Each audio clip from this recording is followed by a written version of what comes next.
Harold, how the devil are we this evening? Yeah, good mate, you? Yeah, not too bad. Corona o'clock and I'm feeling good. Get straight into it tonight, mate. I want to talk about your favourite club, Tottenham Hotspur. Obviously, you're a big fan, aren't you? Talk me I've about been to the new ground, watched them the other week against Villa, enjoyed it, cheered them on when they scored. My father-in-law's a Tottenham fan. I tell you what, have you ever met a modest Tottenham fan? I've never met a modest Tottenham fan. The reason I say that is, we got the best defence in the league, we got the best striker in the league, you haven't ever won the league though, have you? You haven't ever won the league, so you've got the best everything in the league, best manager in the league, I just get sick of it, mate. I cannot stand Tottenham. I'll put it on record. See, I find the opposite. I've met a couple like that, but I've met a lot of people that have said moments after losing the Champions League final to Liverpool, it was good to get there, wasn't it? Yeah, don't get me wrong, there definitely is an element of that. It's just the whole Yang Vertonghen's the best defender in the league, Alderweireld's the best defender in the league. Is there a better footballer on the planet than Moussa Dembele, Harry Kane, Heung-min Son? It gets boring, mate, it really does. Yeah. But we've got to talk about Tottenham tonight, really, after recent events. Talk to me about Nuno, tell me about his reign, and why did it fail? Obviously, breaking news. Nuno was sacked today by Tottenham. The people call it 17 games in charge. I think that's putting it. I think that's over-egging it a bit. That includes that's pre-season, isn't it? Well, that includes the Europa Conference League, which is effectively what's that? I don't really know. I don't really know. Forest Green's in that, isn't they? Yeah, it's like I think the best thing I can say is when you win that, I think you get a seat in the Europa League. Is it? Yeah. Obviously, if you win the Europa League and the Champions League, if you win the Conference League, the following season you're in the Europa League. Where does it stop though? If you win the Championship playoff final, would you get in the Conference League or? I think they're looking at it. Yeah, I think that's the next stage. But those 17 games, if you take the view that 3 or 4 of them, probably plus qualifiers, was that he's basically had the best part. 10 Premier League games. 10 Premier League games, which is, it's close to the Frank de Boer Crystal Palace saga. It's that bad. And I've watched a lot of Tottenham. The appointment, obviously, I knew as soon as things got difficult for Nuno that he would have got sacked because he was very much a means to an end for Daniel Levy. He was probably 7th or 8th choice when they eventually got him the job. The performances were poor. The results weren't that bad. They were actually above Man United going into the weekend's game, which says all you need to know about Manchester United and their manager situation. But the results weren't that bad, but the performances, terrible. Booed off at the weekend against United. A lot of the fans, you've seen, discontent behind him, telling him he'd done what he was doing, and writing was on the wall, mate. It never really made sense to me, and to be honest, I haven't got a lot of sympathy for him. The thing is, he's a good manager, isn't he, though? He had done a good job at Wolves. Yeah, Here's one, do you know? He was goalkeeper, do you know that? Yes, when he sub-goalkeeper in the Champions League final for Porto. Is that right? I did not realise that. In Mourinho's side, okay, yes. 2004. Look, my gramp said to me when I was a young kid, he said that no goalkeeper can make a good manager. Now, I'm not sure a blanket statement like that has ever really flown with me. I don't think you can say things like saying the word never. I'm always very sceptical of that. Mm-hmm. He might be right. I don't know. You tell me. I thought Nuno did a good job at Wolves, but I can't think of any other managers that have been goalkeepers. Can you? No, it's a great point, actually. I don't know many. Obviously, Van der Sar. Shout out to Tone. Yeah. Van der Sar is obviously at Ajax, and he's like football technical director at Ajax. Schmeichel, Peter Cech's got a similar role at Chelsea, but never a managerial role. So I do take a point on that, but it doesn't really with Nuno. As much as he did a great job at Wolves, and he did, they spent a fortune to get out of the Championship. They must have been the biggest spenders by some way when they did come out of it. So as good as he did, and he did do well, I think he was very limited in his tactical nous. Last year he went away from his back five, which got Wolves to success, and for a period they were probably everyone's least favourite team to play. Yeah, I think they were. But when he went away from that and tried to be a bit more modern, if you like, in inverted commas, I thought he lacked of ideas. So I wondered why Tottenham really took a punt on him. Absolutely, and that brings me on to the next thing. Conte. I've heard Antonio Conte's the man. Yeah, official full-on football sources suggest that he's close to an 18-month deal at Tottenham, pending a medical. That's what I've heard. Which is a strange one, isn't it? Because obviously, I thought he'd have passed the medical in flying colours, to be honest. But that hair, he's the only. He's cured baldness. You've seen photos of him in like the mid-90s playing for Italy with like a massive bald spot on his head. Now he's got thick, incredible hair, better hairline than me. I just said so. I agree. Hey, listen, two things. Firstly, didn't he? He was certainly in the running for the job in the summer, and he didn't want to take it due to money. Secondly, can he sort this side out? Yes, he can sort it out to some extent, but I wonder what's changed. He's obviously snubbed them this summer. That was quite publicly. That was clear. A lot of journalists were reporting that he turned them down over queries about money and what his role would be. Obviously, if you're a Tottenham manager, you're not a Tottenham manager, you're a head coach. Everything's above you. Is it Patrice does the footballing side, Levy does the operational side. There's not much of a crossover. What's changed in 2 months? I don't really know. Desperation again with Conte. Desperation from Tottenham. Maybe they've gave him a. That's what I mean. I don't mean perhaps they've doubled what they'd offered him the first time. But from Conte's point of view, what's changed for him in terms of this project? It's the same. It's the same project, except they're 10 games in and they've lost half of them. That's the only difference, really. So I don't know why he's jumping at it on the basis that the Man United job is probably going to be available any minute now, and he's been linked with that. And I'm not. Hey, maybe Tottenham are a better project than Man United, but I can't see it. Harry Kane this season only one league goal. Obviously, he has scored. Did he score a hat-trick in the Europa Conference League? I'm pretty sure he did. Yeah. So he had a few. In terms of, again, Nuno, 17 games, 10 Premier League games. He's probably actually got 6 or 7 goals this season, but he's only got 1 Premier League goal, and that's what I want to talk about. What have you made of him this season? Don't look himself. Hasn't worked that hard. I think he's been quite unlucky in some aspects, but. Sorry, mate, that was my point. yeah, no. I'll have a sip of that now. But, no, to me, mate, he just doesn't look himself. He doesn't look happy. Tottenham fans aren't happy with him, which I don't really get. He has been awful, mind. He has been awful. What more do they want? Yeah, there is an element of in the system he was playing in. Where was he going to fit into that? I never quite know. But in talking about systems, I just want to take it away from Tottenham, because we could get carried away. As Josh Denzel said, we could talk about this all night, But I really could talk about Tottenham all night, because I would just knock them, and I'm not going to do that, because I've got a bit of... Before you do, do you think they'll... Obviously, Conte's brought in to do a job. There's a lot of players that aren't good enough. I know, it's never as bad as it seems, never as good as it seems. What's the best they can hope for if they bring Conte in? Can they make top 4?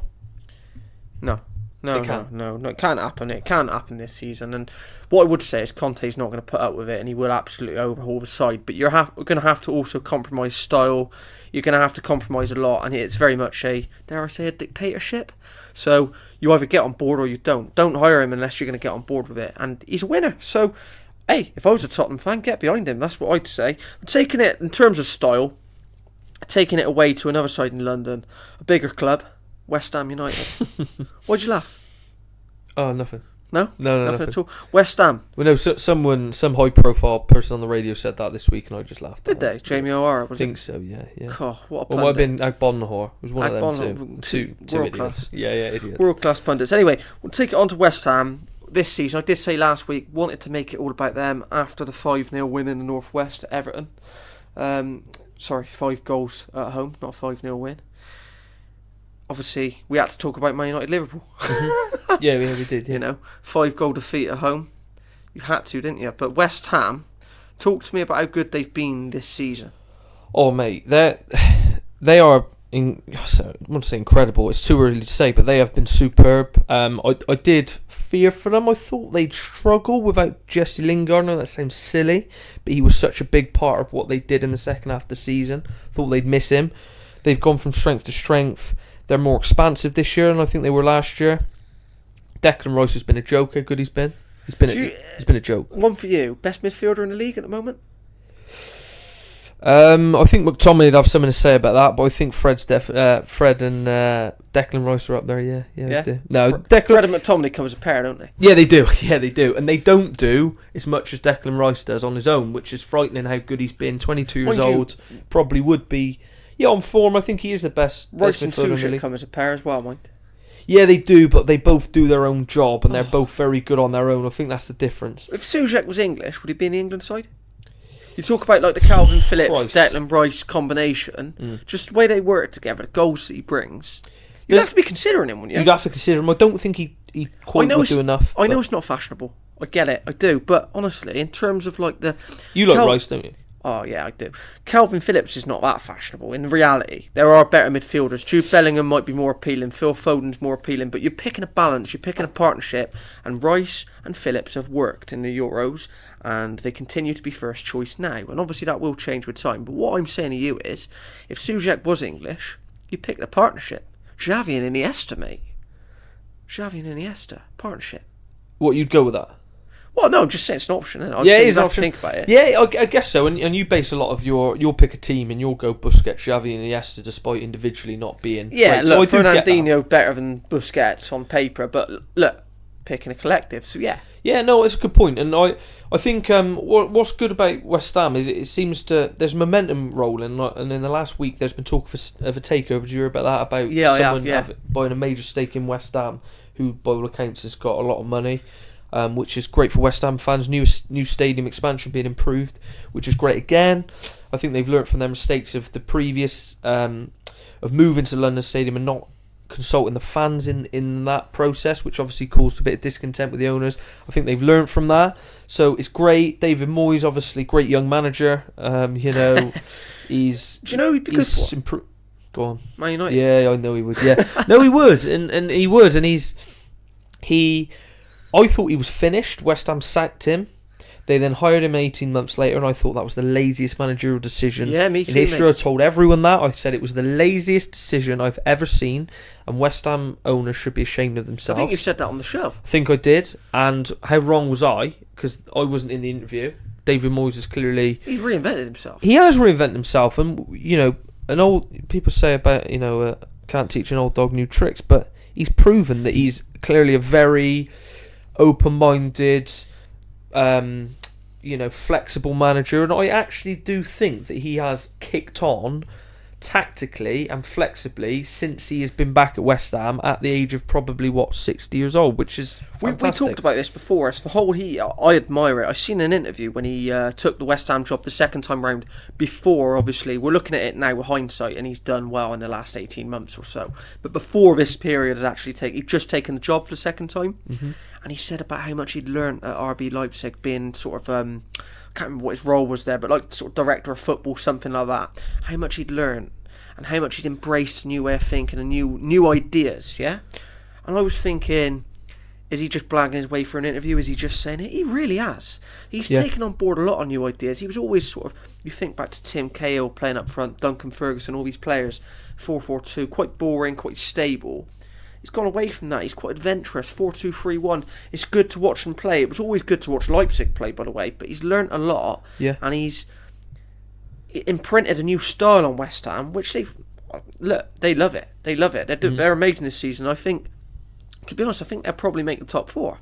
Do you know what, mate? It's getting increasingly that way. I think after sort of, if at Christmas they're in a similar situation, they look like they're kicking on and things are, going on and off the pitch, and they might be bringing in someone new in January, like a new player. I think there's, every chance of that, and that is great for West Ham, because as much as, they can be a laughing stock at times, and over the last few years, and there has been an element of that, they are a great club.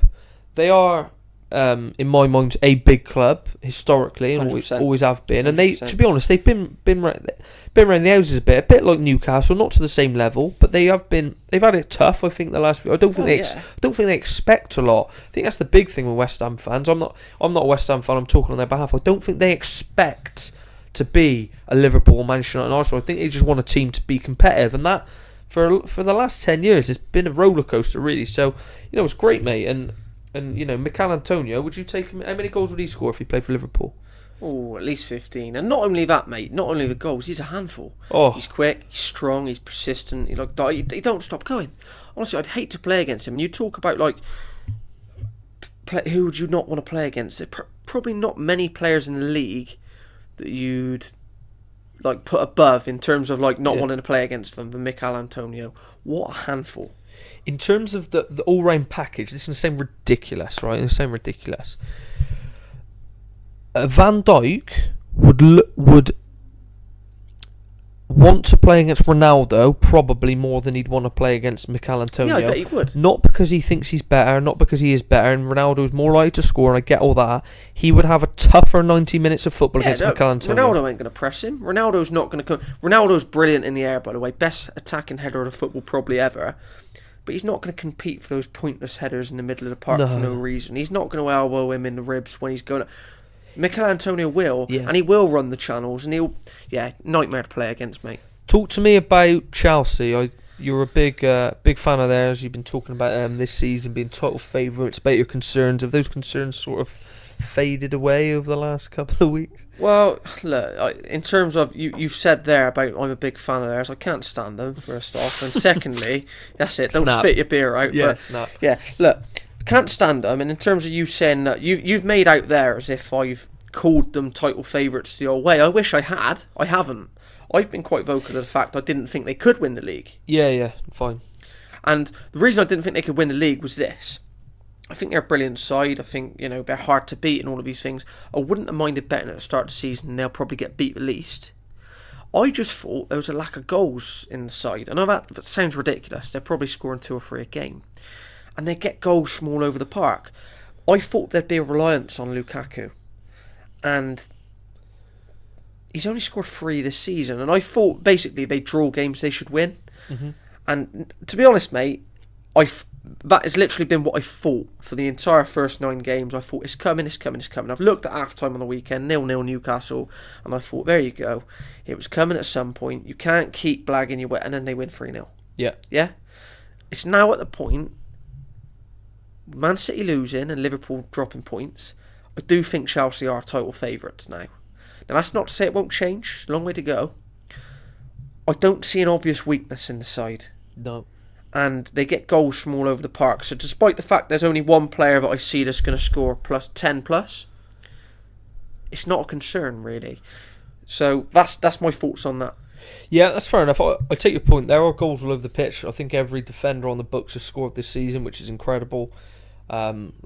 Missing Lukaku, Werner, Pulisic, Mount over the last couple of weeks hasn't seemed to matter who. Obviously, they spanked Norwich 7-0 without a recognised striker. I'm not saying that's a great feat. Rob Green still on the books? Rob Green must still be there. Yeah, he's definitely there. He's had an impact, mind. He has been superb. Apparently, in the dressing room, he's a colossus. That's what I've heard. It's leadership. We talk about leadership. I dig Pogba out for this all the time. It's underrated, mate. Henderson, leader. Rob Green would do more in the changing room at Man United than Paul Pogba does. Do you think if we'd have had him at the Euros, do you think we'd have got over the line? I don't want to jinx anything, but absolutely, yeah, we would have done it. Yeah, that's what we were missing ultimately, and that's what I thought at the time as well. That was the name that came to my head. Genuinely, Chelsea, the squad's ridiculous, and what I love, my biggest concern, you watch them against Man City. Man City, it was like men against boys. Chelsea could not get out of their half, and I get that they've lost 3 times over the last...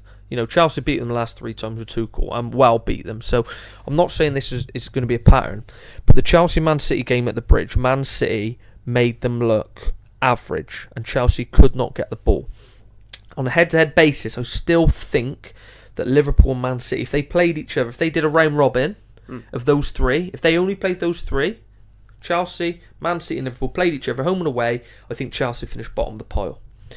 But those other 17 teams that Chelsea would play over a season, I think they'll pick up the most points because they're defensively sound, everyone knows their role and their squad's ridiculous. Bit about their squad which I love. The other week, can't think who they were playing, I think it was Southampton at the Bridge. Embarrassment of riches on the bench, right? Embarrassment of riches needed a goal. Southampton down to 10 men, I think it was 1-1. Looking at it, you had Kai Havertz, you had Pulisic, you had Ziyech.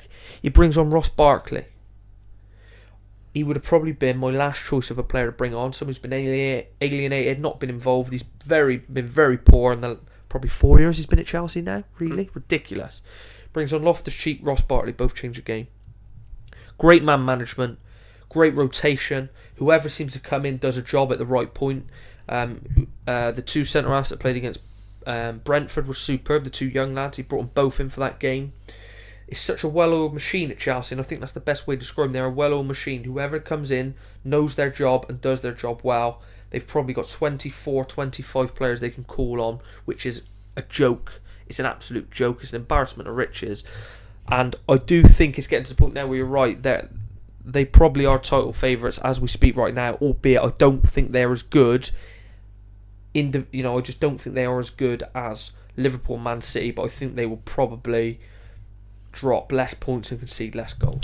Talking about the embarrassment of riches, you go back to the start of the season. Ben Chilwell can't get a game because Marcus Alonso's playing left wing back of the back 5-3 and scoring goals, as he always does, by the way. Every season he does play in that wing back role, he always scores a lot of goals.